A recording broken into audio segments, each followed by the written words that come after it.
Welcome, everyone. It's another Friday. It's a special Friday. It's Friday the 13th, and we're excited to be here.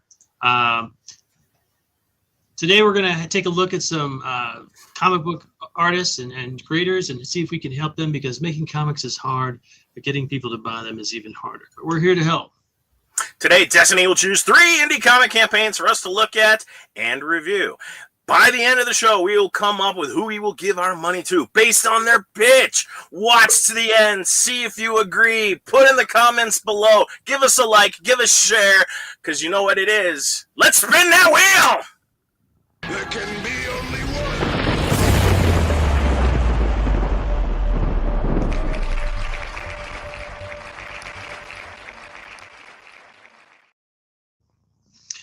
Welcome to the special Friday the 13th episode of the comic book showdown of Ultimate Destiny. How's everybody doing out there? How you doing, Smurf? Hello. Hands free today. I have headphones, but all is right in the world of Smurf. No more mic jokes. That's all I'm looking forward to, Dick. Smurf's got a new setup. He's got his new microphone. He's got his laptop. Everything's good to go. So we're going to see how it all works out today. We'll see. My name's Matt Campbell. I am the creator of a comic called Mythica. I've worked in the film, animation, and comic industry for over 20 years now. I'm officially old. I've been doing Kickstarter campaigns since 2016, and I want to share with you guys what I've learned and help make that experience a little easier, maybe help make you want to continue to make indie comics, because indie comics rock. Yes, they do. And I'm Smurf here. I run 5280 Geek, co-founder of the Colorado Festival of Horror. I am a former on-air personality for radio, and I do video production, voiceover work now. And I have been in the industry since 1986. And I have multiple awards. I've owned multiple comic book shops. I've seen trends come, go, come back again, fail, crash, burn miserably, and maybe a couple succeed. But I kind of think I have a handle on marketing, broadcast, and comics. And I'm here to help. Yes. And I'm here to help. But I'm here to help. Because who does not want like indie comics? I mean, that was my, like, when I was growing up. I don't know about you, but indie comics was the thing. EC Comics, horror comics, really got me into doing comics. And if I did not have indie comics, I would not be here today.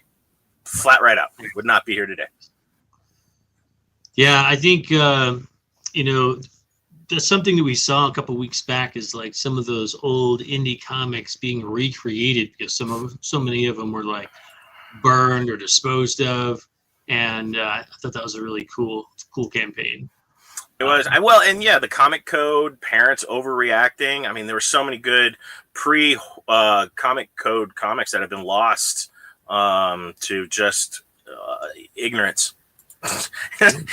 the best word I can use, ignorance. George Alvarez says, "What's up, guys?" And that reminds me, congratulations to last week's winner, Exodus Z.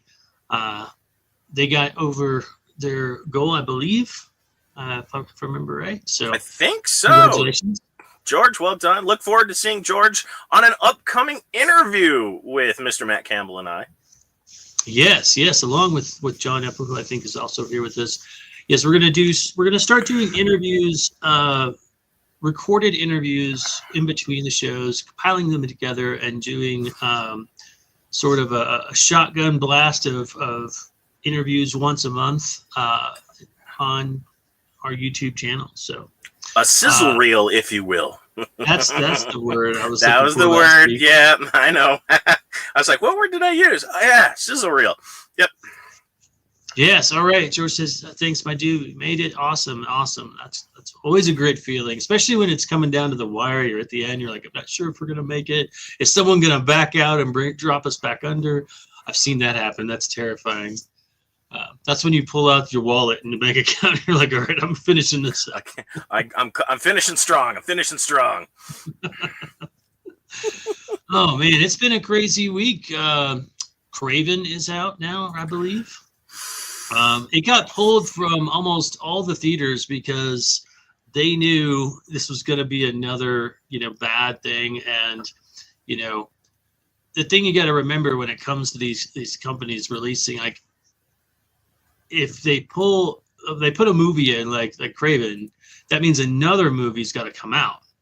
And so there's movies out now that are doing decently well still, and they're like, well, that means we're going to doubly lose money because we're going to have people not show up for Craven, and they're not going to be seeing the movie that we had in its place.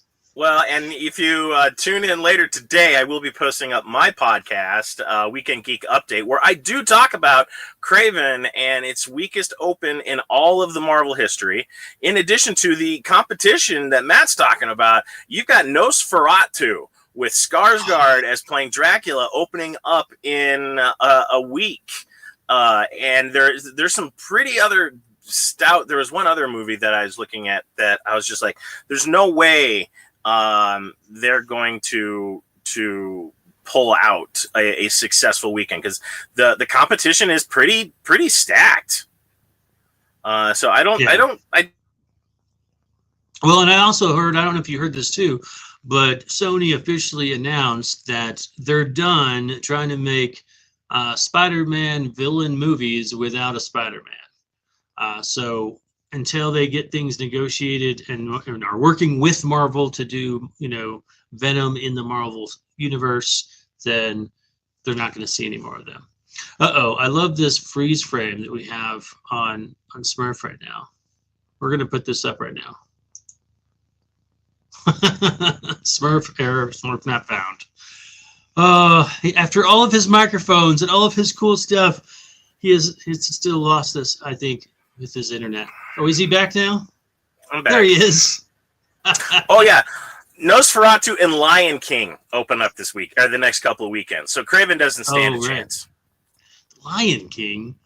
This is the live action where they explain Mufasa. Oh, the live action sequel. That's right. Yeah, a prequel.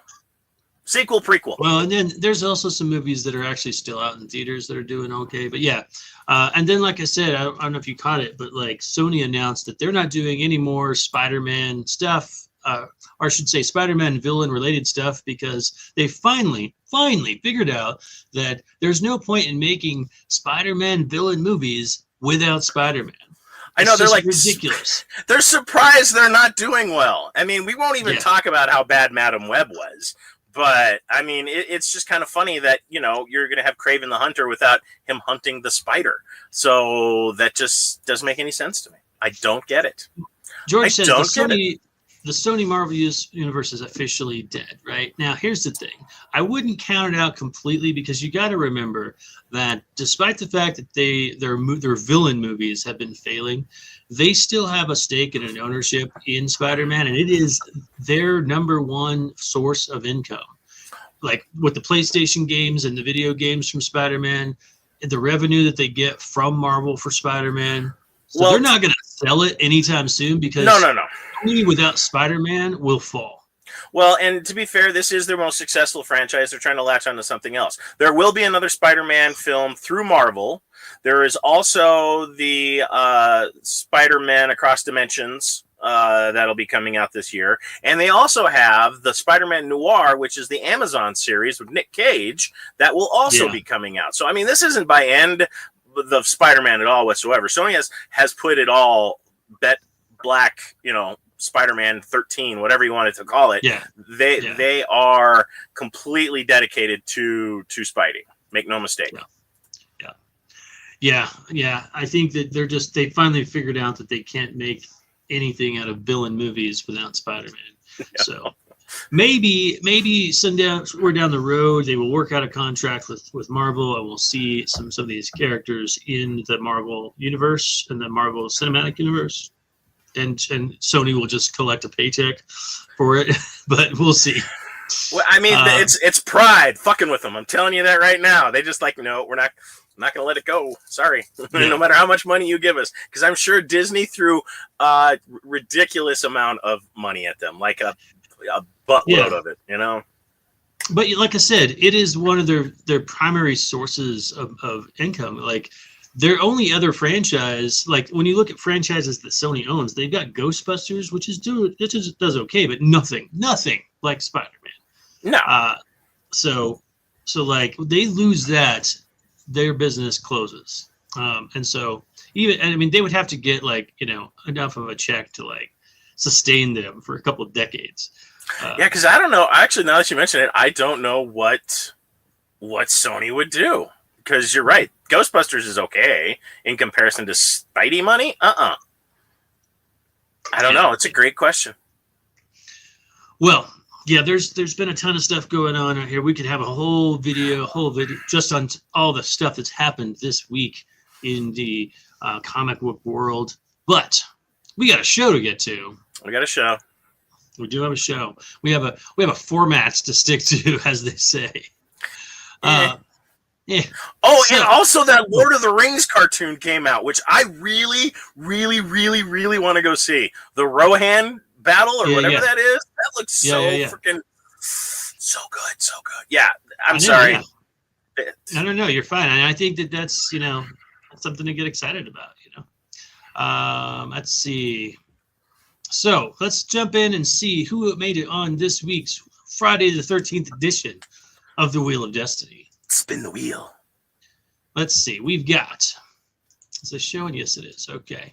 We've got Tamashi, which was on the list last week, and Nomads, which was also on the list last week. Space Monkey Knights, Apollyon 20XX, Undisputed #1, Friday Night Bigfoot, The Vicious Circus, and Blood Wars. Congratulations to everyone. If you are a comic creator and you want to get your campaign on this show, then be sure and follow on our Ashland Studios Facebook page. Each week we post up a post that is where you would add your campaign, and then we also share that to many of the independent comic creator groups, so you can look for it there as well.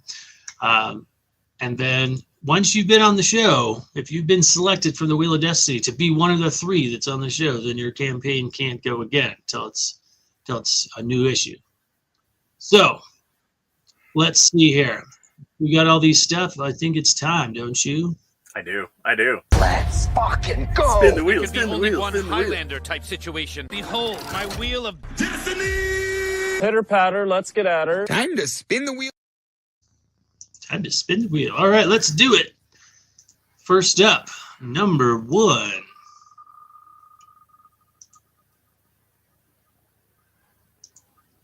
Looks like it's gonna be Space Monkey Knights.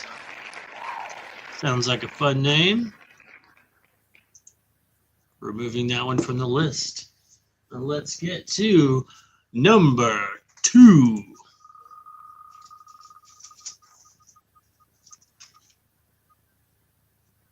Oh, is it gonna roll over? Oh, that was close. Blood Wars. So we got Space Monkey and Blood Wars. That's for the last one. Number 3.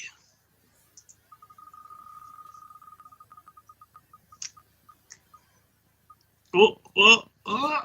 Looks like it's gonna be Nomads. Right, this is gonna be a good week. Friday the 13th lineup is looking good. All right, so we'll go ahead and get these queued up here. We got Space Monkey Knights first. Go ahead and share this tab. Well,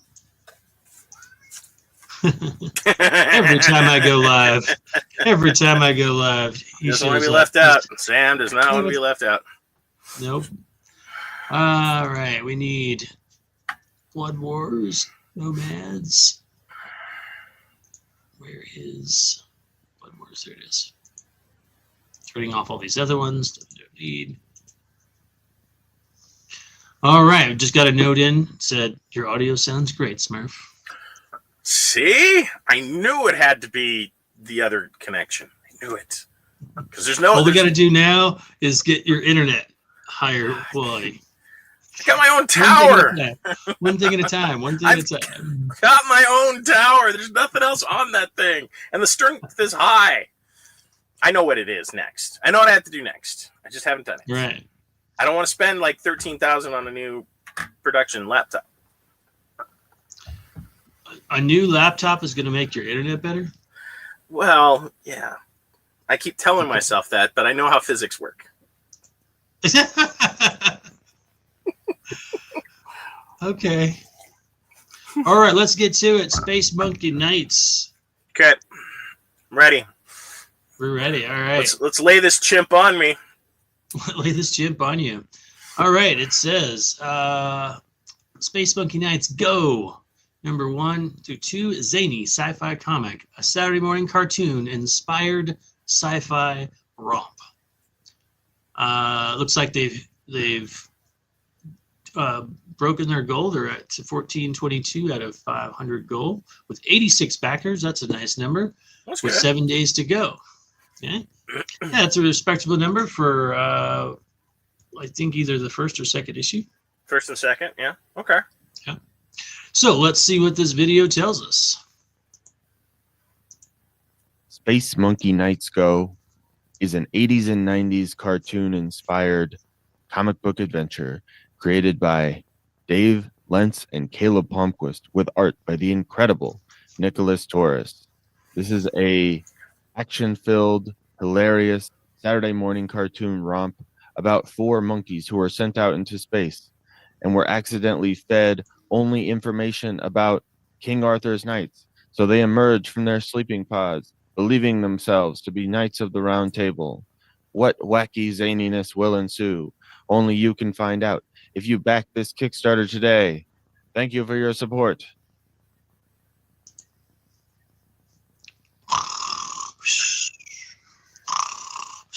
Oh, hey. I'm here. Sorry. Oh. What? How is... All right, guys. I love you. I love Space Monkey Nights, the name. I love the idea of a zany sci-fi comic, but I expected some energy in there, and there just wasn't. What was going on there? I mean, no judgment about choices, but maybe don't get high before you do the voiceover, or at least have some energy. That's harsh. I mean, he's got a great voice. That's the bad thing. He's got a really good voice. It would fit, but if this is when I think of Saturday morning cartoons, all right, I harken back to the days of a gigantic mixing bowl full of Fruit Loops and my happy ass skipping down the stairs to go watch Saturday morning cartoons. I was the giddiest fricker on the planet. I didn't get that from you. This is energy. This is Saturday morning cartoons. This is a reason to get up early because the rest of the week, fuck all. I want to be up. I want to watch Saturday morning cartoons, even if that means I'm up at 6 a.m. I didn't get that. I got that. Hey, I'm going to sleep in. Yeah, there's no energy. I love the concept. The artwork looks great. Line work's good. The color palette is a perfect match. And I think the concept in the characters, I mean, I immediately got like a Gorillas type of feel. So, I mean, that's not a bad thing. I love the Gorillas. So I could see some fun parallels you could even draw, in the comics. So without too much likeness infringement. But again, at least it was short. If that thing went on for like 2 minutes, no. Oh, no. Yeah, I was already tired. This is Colleen says there was so much potential to have a couple dry jokes if that was the energy putting out to make it kind of tongue in cheek. Yeah, I mean it was like Smurf said, he had a good voice. I think there's a lot you could do with it, but it came across really sort of in a different tone than the art. Like the words and the art say, "Oh, this is going to be zany and fun," and then the sound wasn't. So I think matching the tone of your campaign is a good takeaway from this. If you've got something, we talked about this, I think, in the past before, but if you've got something like, dark and brooding or sort of noir, then you just sort of play on those sounds and play on that sort of tonal voice. But in this case, it was pretty low energy. So let's see. At least stay within the branding. I mean, and there's nothing wrong with being excited about your work. And I mentioned this last week.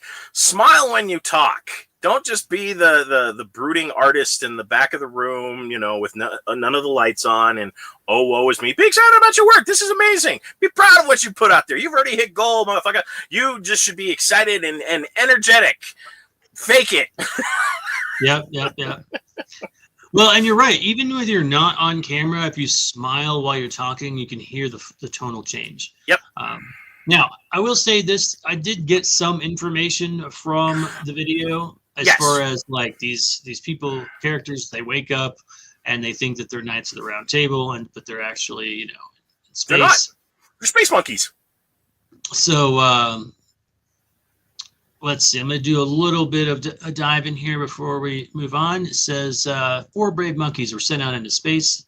They learned about Arthurian epics. They crash land on an alien planet. They'll have to use what they learned about being brave warriors to become the space monkey knights. And then this is who it's made by. So we're back with issue 2. So again, remember that there is the premise of your entire story, which is what we've been told here, basically. Like these monkey knights, that's the whole thing. However many issues it takes, right? And then there is the breakdown of the issues themselves, and sometimes you have to have both. So that people know, what they're getting if they just buy this one issue, right? And it's not easy to do. It's something that I struggle with. But if you're the writer, or even if you are the artist, maybe you're both in some cases. If you've got a story that takes place over 3, 4, 5, 10 issues, whatever it takes, when you're working on the single issue, whether it's issue 2 or 4 or whatever, you need to stop and say, okay, how can I make this issue, a standalone, exciting, story that feels like it's getting its money's worth, not, part of something bigger only. Obviously it's going to have those aspects. And so I try to think about the script writing in ongoing television series. There's usually something that ties everything together, but each individual issue has something happening, some sort of conflict, some sort of resolution, and then you learn some more about the overall, arc. And I think that's an important thing to include in your campaigns when you're doing multiple issues is, hey, what's going on in this one?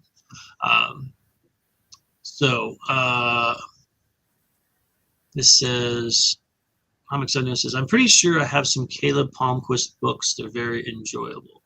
I believe that. It looks great. I mean, besides just kind of giving us a little bit more as far as what the issue is, I'm sold on the premise. I think the overall presentation and the pitch is good. It's great. So one more time, we're gonna beat this dead horse, because in the description it says, who will love Space Monkey Knights Go? Fans of high energy storytelling will love Space Monkey Knights Go. So get that high energy into the pitch, and I think you're bringing a lot more people. I agree. Now they've got a lot of great stuff going on in their campaign. They've got a digital Space Monkey Knights for $5, a digital catch-up for $8, which gives you looks like both issues 1 and 2, which is always a great thing to have. Then they've got print editions, a print catch-up, so you can get print versions of number 1, a collector's bundle. And then here's the thing. Another thing that could benefit this campaign, if you're watching, is they've got a foil edition. Now, I understand why foil editions are more. They can cost more. Same thing with metal covers. But then they've got a complete collector's bundle, which is $35. It seems like it's a good deal. It includes issue 2, also a foil edition, a coloring book, yada yada, right? But then it stops. There's no more rewards after that. After 35, right? If you don't put rewards on your campaign that go up into the hundreds, 200s, 500s, thousands, then no one's going to, give you that. You may not get a backer for $1,000, but you certainly won't if you don't have that if it's not there. Got to scratch the ticket to win, baby. There are those whales out there, and I'm telling you, if you had be drawn in as a character, I would love to be part of this book. I just make me a hologram, or like the ghost of Jaga. I can be a knight. I can be Percival. That would be like the mentor to the monkeys. There's some great stretches here that you could really have some fun with.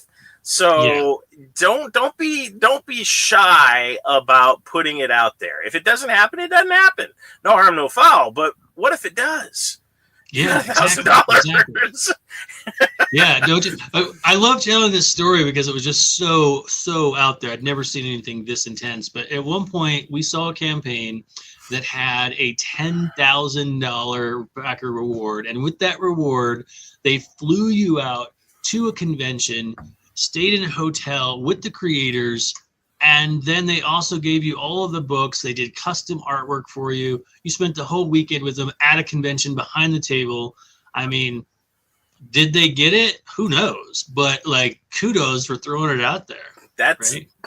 Big hairy ones right there. And if I had an extra 10 grand to just kind of I got nothing going on this weekend, I would totally. Right? That is a great idea. I was I applaud the ingenuity. Absolutely. Yep.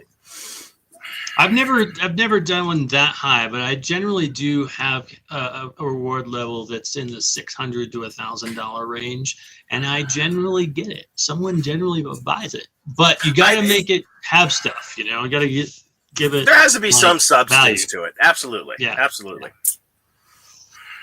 It's hilarious. All right, so that's our first killer. One. Friday Space the Monkey 13th Nights. secret being revealed is have a big reward. Have a whale reward. Absolutely. A whale reward. Whale reward. Whale rewards. Whale rewards. All right, we're ready for the next one. We're moving on. We're going to the next one. Blood Wars. Here it is. Vampires? Blood Wars. Not safe for work in the title. 26 page. African Game of Thrones meets Lord of the Rings issue 1. Boobies. Probably, or violent, or a lot of gore. Who knows? Join Juba as he battles dark forces, rival brothers, and sinister plot in a high-stakes fight to save his kingdom and his legacy. Okay. That sounds interesting. Okay. They are a little over halfway of their goal, 1138, with a $2,000 goal. That's a very good goal level. It says, hey, we need this money to get this book done, but it's not so high that you can't reach it. It's a good number, I think, especially if you're fairly new to the Kickstarter campaign. They've currently got 46 backers with 23 days to go. So, hopefully the creators of Blood Wars, don't know who they are, have some social media following, because as Dirk once said, you can't crowdfund without a crowd, right? So you got to have some people out there. A good thumbnail and a good pitch line will get some interest on Kickstarter on its own, but obviously we all know if it's not boobies, then it's not going to do as well. That's the one that does the best. And there's plenty of those on Kickstarter. It's almost becoming hard to stand out if you want it to be a sexy book, because there's so many of them on there. But I love the cover that we're looking at here with this guy charging right at us and is ready for action. It looks exciting. Let's see what the video tells us. The prophecy. A forbidden door opened by the king's echoes resentment, and a nightmare of terror shall not let him rest.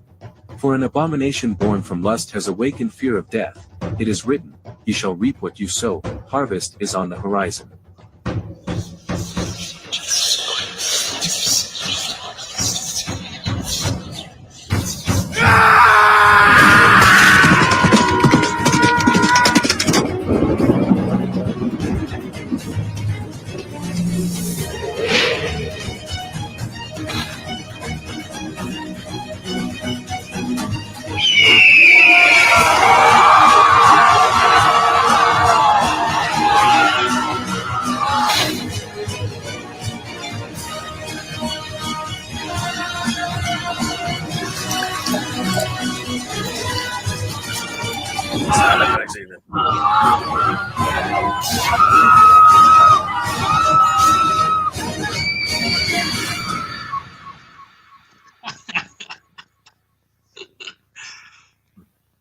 Well, that one certainly had what the last one did not, which was some excitement and some energy. Smurf says, wow. Wow. Wow, we went from like one side of the coin to the other, didn't we? Yes, give you an Owen Wilson. Wow. That was wow. Yes. I mean the sound effects, the voiceover was right at the right level. The sound effects didn't overpower it. The art is good. I kind of got an idea what's going on. There's a lot to disseminate, and it's in your face violent. I like it. Even the screeching eagle and the sound of water pouring out, which I like that attention to the detail, because it went with the frame. It went with the panel. So I gotta tip my hat to you guys. This was well thought out. It was well executed. I mean, maybe the levels are a little wonky, but I mean that could just be my headphones. I don't know, but all in all, it's an impressive little video. Yes. I think the one thing that threw me off was something that was just mentioned is the AI voice at the beginning. It doesn't have any tonal energy, this whole thing was just like super high energy, people screaming, people dying, like it was just like kind of intense, almost too intense. And it's then a that line. intro, and then there's that intro that was just like reading words, so yeah. But yeah, this was pretty cool. Let's see. The production value on this is good. Again, with those few exceptions, I really like this. Is this done? Did they do this, or did they give credit to a company? I didn't see anything about somebody making the video. Okay. BMD Nerd says, I've reviewed some comics from Wiseacre, which is the publishing company of this book, and they do good work. So, and I see it. I see it in the art. Definitely. So maybe they are doing their own videos. I don't know, but they did a good job. So let's see what this tells us, because in the video, I'm gonna mute it, but I'm gonna like scroll through that first part again. Let me refresh this. I don't know if you caught that for a second. Like my screen went blank. Like I said, it had a bad internet connection. I'm like, man, I run 500 megabytes a second. I don't know what's going on here. So let me take this, pause this, and then just scroll this down. Forbidden door opened by the king echoes resentment, and a nightmare of terror shall not let him rest. For an abomination born from the lust has awakened the fear of death. It is written, you shall reap what you sow. Harvest is on the horizon. So that sounds like intense. It sounds epic, but I don't know what it means. It's a prophecy of some kind. So what I'm looking for at this point, I've got excitement. I'm interested. I'm intrigued. I want to know what the story is, right? I want to know a little bit more about who the character is that I'm rooting for. How can I relate to them? And what are they trying to achieve, and what stands in their way, right? I know it's going to be a high stakes fight to save his kingdom. That was in the tagline.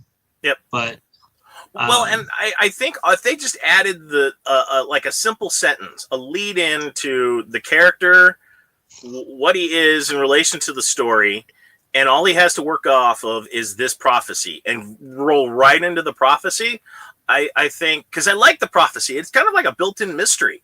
Like, ooh, there's this cryptic thing that's kind of always say the cheerleader save the world. Well, who the hell is the cheerleader, and how does saving her save the world? And it just kind of harkens back to that kind of thought process of like, okay, we kind of got an idea, we just need a skosh more information on who are the players. We kind of know who the cheerleader is, but okay, save the cheerleader, save the world. Okay, I think this is kind of the same thing. We just need just who is this guy? How does he relate? I mean, he's the prince, of course, or somehow tied to the kingdom, and all he has is his prophecy to work off of. And I think that would be just an easy add.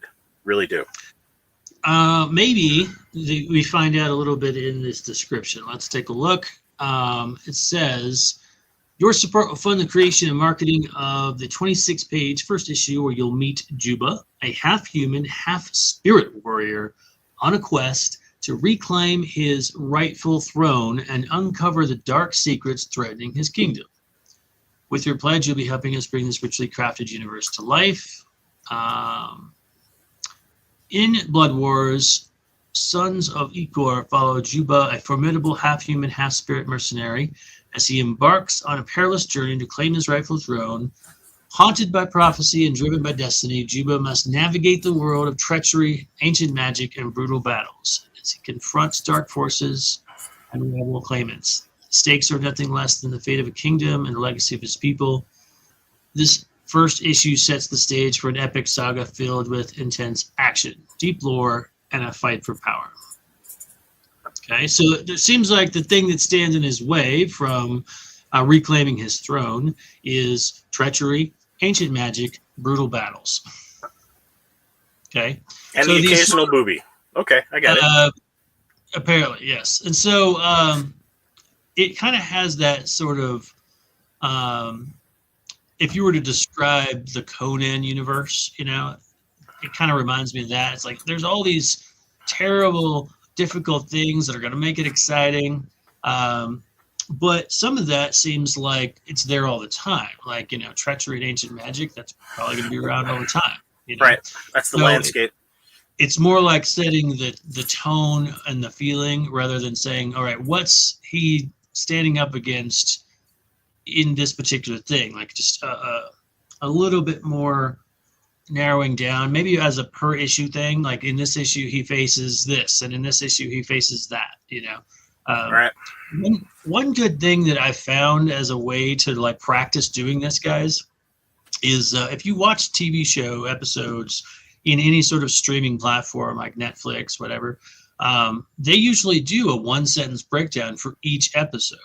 And so you get sort of an idea of like how to pitch just this one part of a story so that you get an idea of like, instead of trying to make it this whole big epic thing every time, right? Because somehow we got to relate to this, right? I can say, hey, I want to see this because it sounds exciting and it sounds epic and the video got me all excited. But if I can relate to something about it, because I'm not, you know, a half ancient warrior. Really? Come on, those Scottish roots don't maybe out? Maybe it's lying dormant in me, and I don't know. I'm not facing these things, so I got to find something to relate to in a humanity level, right? Sam wants to say hi, apparently. Hi, buddy. Hi, Sam. Yes. All right. So, all in all, though, this is really cool looking. I love the artwork in it. Take a little look at that. It's really great looking artwork. Another parental guidance warning here says strongly advised.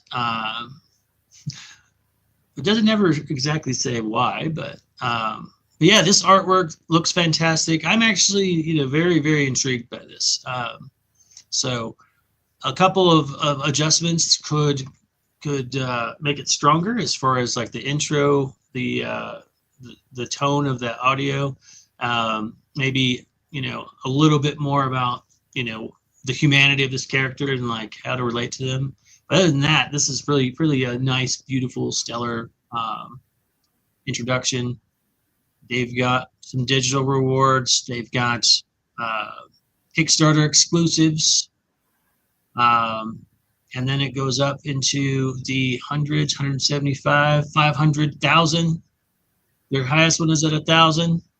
See, I'm telling you, it's a must-have. It's an absolute must-have. Yeah. No one's grabbed the 1,000 one yet, but what do you get for $1,000? For $1,000, you get Blood Wars cover A, Blood Wars cover B, Blood Wars exclusive variant cover, and 10 more. Maybe it's down at the bottom. Maybe it'll explain it more.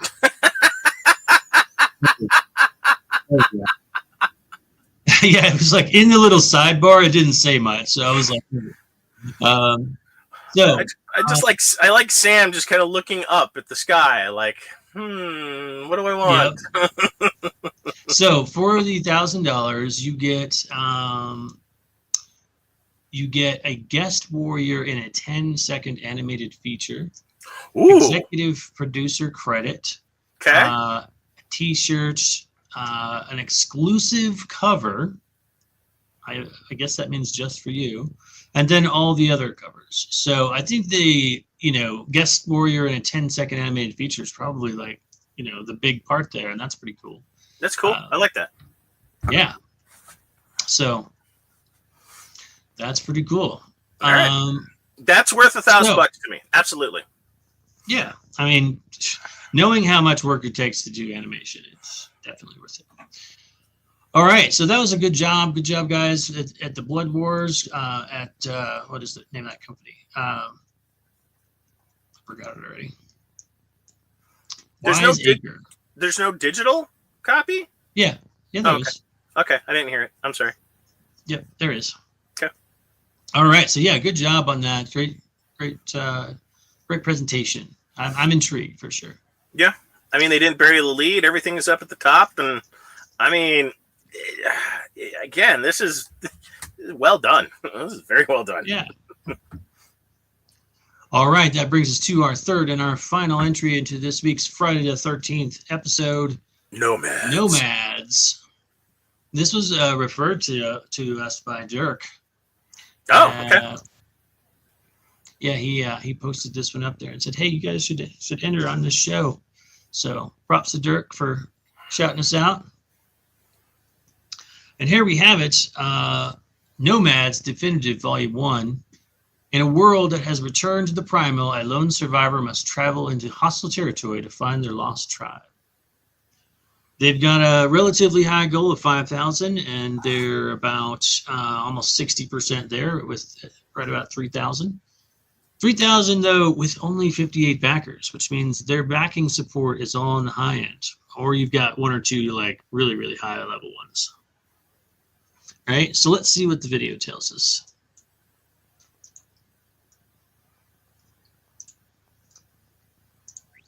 Nomad. 10 years ago, Nomads was born. An action-packed fantasy saga about survival, family, and the bonds that hold us together. What began as a one-shot has now grown into a multi-issue epic.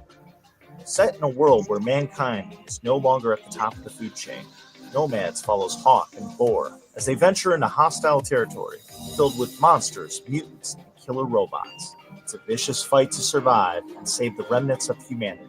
Now, in a deluxe retail edition with a redrawn, expanded Chapter 1, updated colors, and an artist gallery, Nomads, the definitive Volume 1 will be available in digital, paperback, and a limited Kickstarter hardcover edition.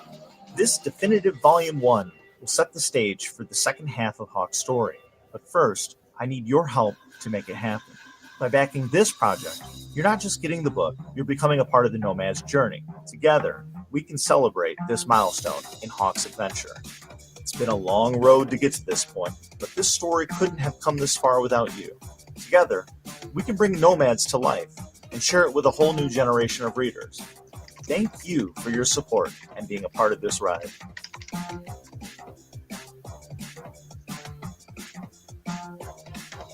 All right.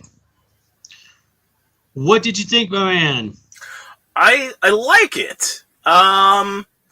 It's very simple. It's hard to critique something that's just basically a roadmap of where we are, where we've been, and kind of where they're going. I like all of it, really. I mean, it's sometimes simple is best, and I really don't have a critique. The audio is great. The voiceover matches. I love watching him do the sped up version of the sketch. We get kind of everything that's going on, why we care. A quick look at the world building that's been going on. I like this. It's tight. It's simple.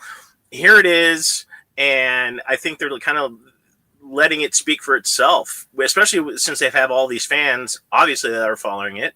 and we want to see where it goes. So get in now. Here's everything, and a special leather bound edition. So there's even like a nice little kind of, like we say, make it enticing to the fans. And I think a leather bound Kickstarter exclusive definitely screams exclusive fan love to you. So, I mean, he's doing anything that we've told anyone of like the last previous two starters that we've talked about today. Yeah. I think that you're right. I do feel like this is something that a lot of creators will do. I think it's a good thing to do. Is basically what it sounds like, and I could be wrong. If anyone knows, you can correct me. But it sounds like that previous issues were released maybe on Kickstarter, and then you get to a point where you have like a collected volume, and then you release that on Kickstarter. And I did the same thing with Mythica's first trade collection. And so you're bringing in a lot of fans already, and I think that's a great thing. But again, don't forget that there's people have never heard of this, right? So this is my first time seeing Nomads. I feel like they did do a pretty good job explaining like what the world is like and the premise. And then in this description, it's pretty straightforward as well. It says, Hawk's tribe has gone missing. With only tracks and an amulet for clues, the odds are against him. Now he must travel out from the safe confines of lush and into the desolate wastelands. In a time where mankind has fallen, the world has returned to the primal. So pretty straightforward. They describe it as Mad Max meets Conan the Barbarian. Sounds like a fun book. So I feel like, again, this is doing what you would expect for a graphic novel. It's telling the story in sort of this like entirety kind of way. This is the whole saga's pitch, right? You don't need to worry as much about trying to break down individual issues. It's got 172 pages of content, which is pretty hefty sized book. It's a hefty read. Yeah. So over on the rewards, they've got something that a lot of backers don't use, and it's the hey, thanks for backing us reward for $1. And some people don't do that. They feel like, I don't know. I don't know the reason why people don't do it, but there are people who, want to support but don't have a lot. And so sometimes those $1 and $2 and $3 rewards that just say, hey, thank you, can and there are that backers. Helps. There's like 4 people backering, right? Yeah, that helps. I mean, every little dollar counts. Now, why do you think the baristas put out the tip jar? I mean, come on. Right. Don't let pride screw with you. I mean, like Matt said, we've been to plenty of cons where artists, they like what you're doing. They just aren't interested or don't have a budget. They put out a jar. One of the artists we know, they have it labeled as fund world scheme. Like they're plotting the end of the world, and this is where that money goes. So be creative about it, but absolutely don't let your pride get in the way. This is perfect. Yeah. What do you guys think of this so far? Digital Nomads, they've got digital versions of the book. They've got a digital deluxe version of the book. Then they've got a paperback version for $30, a exclusive Kickstarter hardcover, which is always like seeing like exclusive Kickstarter stuff. That's on there as well. Then we've got a paperback deluxe, which includes some extra stuff, prints, bookmarks, sticker pack, and the digital rewards. And then a hardcover deluxe, the Ultra Fan Pack, that you also get all that stuff as well as a t-shirt. And we're still climbing in the 150, 250. So it looks like 250 is where it tops out at. And the original, with that, you get the original art for the cover of Nomad's Definitive Edition, as well as all those books. So, wow, okay. So yeah, they've got all the rewards covered. They've got digital, they've got high end, they've got medium, they've got digital deluxe packages. So they've got a lot. The artwork looks colorful, like you'd expect almost like a grungy. I mean, especially when they said, you know, what they say, Road Warrior or you know, Mad Max meets Conan. You know, I kind of expected this sort of post-apocalyptic kind of like grungy, dirty look going on. But instead, it's very, very vibrant, sort of like it's like a cartoony version of those worlds. Got these bright purples in here. Well, Very I like it that they appealing. focused on the monsters, and I think that opens up the color palette because they're creatures, and so they're not going to be normal human colors. So you can kind of get away with certain liberties and using colors, like instead of using the muted tones, you can be vibrant. You can be all of these different schemes that I think they've done a really good job of putting together. Yeah, I think, and this is a really nice, like clean graphics with the black and the yellow. Nice graphic design work there. So enjoying the purple in the pages. That's what it meant. So enjoying the purple in the pages pops out nicely. Yeah, lots of great use of color in both the pages and the graphic design makes it very appealing to look at. They've got some stretch goals they're shooting for. They haven't unlocked them yet, but they've got them set up, which is always nice. So this is another well put together campaign. So it's going to make our decision tough this week. We've got a couple of really well put together campaigns. So, I mean, how ahead. far are they from? They're like 60% a goal with how much time left? 41 hours. So less than 2 days to get another $2,000. Right. So here's something that comes to mind here. Okay. You've got this volume 1, which means there were issues out, right? The way they showed the video, it looked like there was a bunch, but they've got 174 pages. So I'm guessing, 4, 5, 6, issues at least. So my question is, if we've done 6 issues deep, why do we only have 58 backers? I mean, I'm not trying to be harsh. But, no, and that's kind of where I was going with it too, because this seems a bit disconnected to me. Yeah, I mean, the artwork looks great, the presentation looks great, the graphic design looks great. So, why are there only 58 backers? And so that tells me either A, there's two reasons for this usually, from my experience. Number one, either A, they're not really working the social media side of things. They're not staying active. They're not staying in people's minds so that when they do launch, people are like, oh yeah, I've been looking forward to this, and they just sort of pop up when their campaign is there and then they disappear again. That can hurt. The other one, which is hopefully not the case, the other one is that people start supporting and then they don't like it and then they start losing interest. Hopefully that's not the case. We don't really know at this point, but we don't. And the only thing that I could think to maybe kind of entice it is, in addition to like a full media blitz, is this is supposed to be the final cue, and it embarks onto the next issue, the next story arc.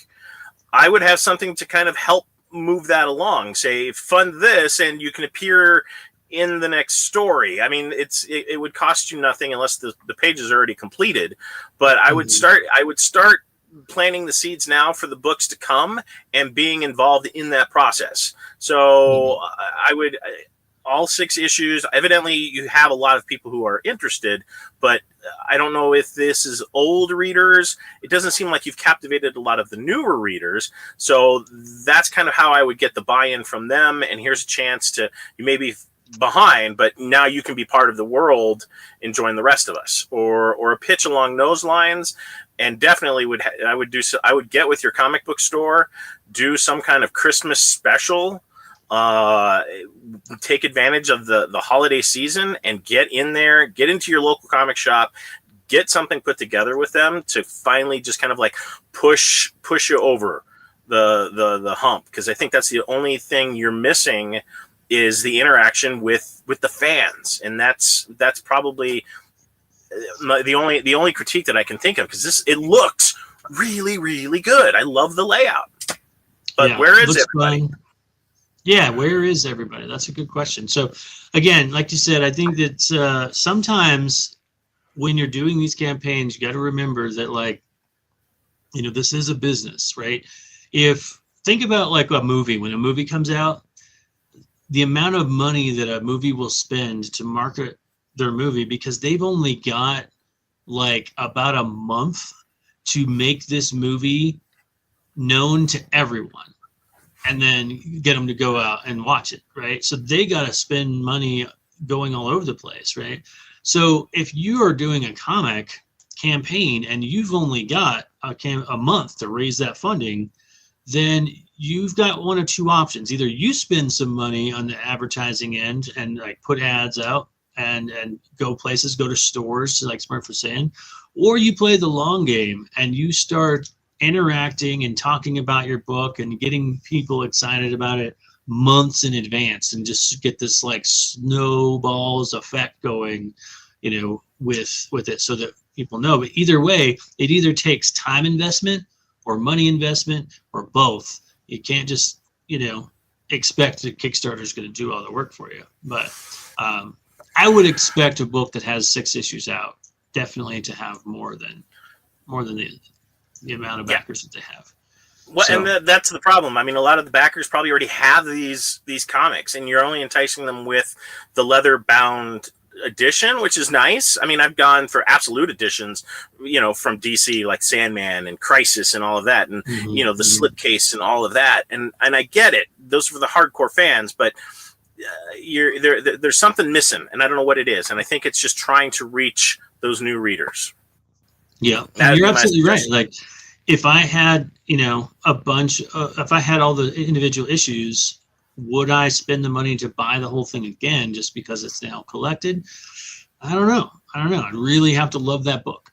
So I would really, I mean, I like the remastered version. I mean, that is cool. I mean, they put a lot of time and consideration for the fan into the production of this that the fan can appreciate. But I don't know. I think you're just not hitting that new demographic. And full media blitz, baby. Put it out there and a foothold into the next series. Even if it's Patsy with the coconuts behind the guy as he's marching with his horse. Who cares?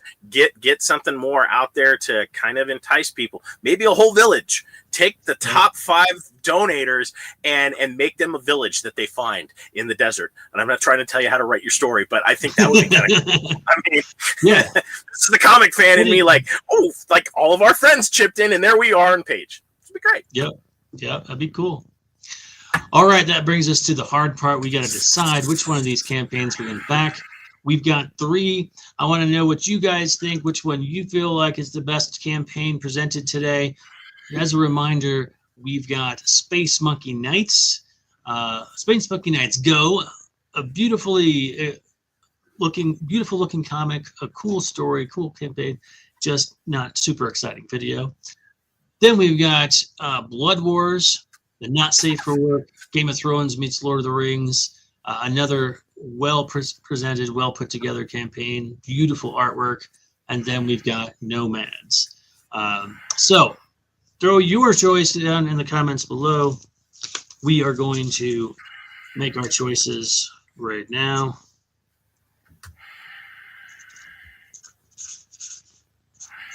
I don't even know, dude. I've got my choice.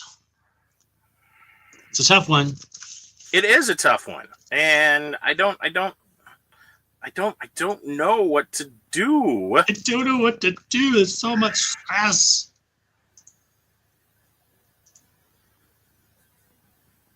Comic Unknown says, all 3 campaigns look like solid books. It's down to how other campaign brings their book to life.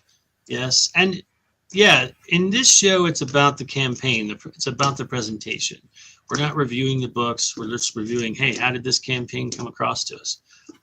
So you're absolutely right. All right, I think I got it. I got it.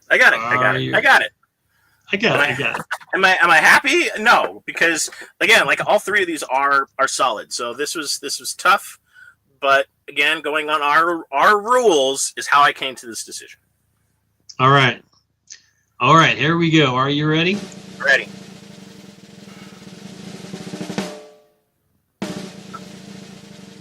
Oh, ladies and gentlemen, we have different answers. So what's that mean?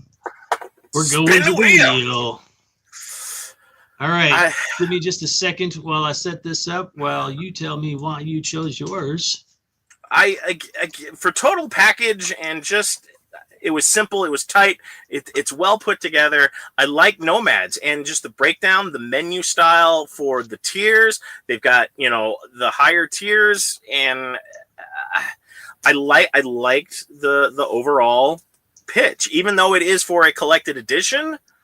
I still, and Blood Wars is also like, it was neck and neck between the two. Let's be perfectly honest. Both of them are really, really good. But from the standpoint of total presentation, I kind of gotta go presentation. I kind of gotta go with Nomads. They. All right. Well, I was thinking the exact same thing about Blood Wars. I felt like, it was exciting. It had exciting video. It told us information. Great looking art. Like I said, it was a split right down the middle. So we're going to let Destiny decide. I'm going to click this when it gets right on the line as it comes back around here. We're going to wait till that little arrow gets right between the black and the red. Then we're going to hit it, and then we're going to let Destiny decide. There it goes. Oh, that was so close. Blood Wars it is. Blood Wars it is. Destiny has spoken, and it has found Blood Wars honorable. Wow, great presentation from both Blood Wars and Nomads. And honestly, the Space Monkey book looks really interesting too. It was just the presentation was a little dry, a little unexciting. So if I had any tip to that, it would be to crank it up. You've only got 7 days on your campaign, but the next one around, get some excitement, get some enthusiasm. Go check out these other two videos to see how they did it, and I think you'll do a whole lot better. Now, here's a little fun fact: Space Monkey has more backers than the other two do. So they have obviously spent some time on their social media promoting it. I think so, and again, I love Space Monkeys. It's just, damn, the guy just almost put me to sleep, and that's hard to do. So I don't know what to tell you. Be happy, be prideful of your project. But they've got a good formula. Actually, all of them have good formulas. All three I would pick up off the shelf. Again, that is the highest compliment I can give anybody, is I would pick it up off the shelf. All right. Well, congratulations again to Blood Wars. If you know this creator, be sure and tag them so that they know, because we'd love to have an interview with them. We'd love to talk to them and include them into our sizzle reel of interviews that we'll be releasing in a few weeks. So that's all for this show. Thank you for joining us on this Friday the 13th edition. And we might do one more. Are we going to do next week? I think so. I think we got one more left in us, and then we're on Christmas break. Yeah, then we're going to take break until January. So be on the lookout for that one more episode. In the meantime, run fast, laugh hard, and always be kind. Good night.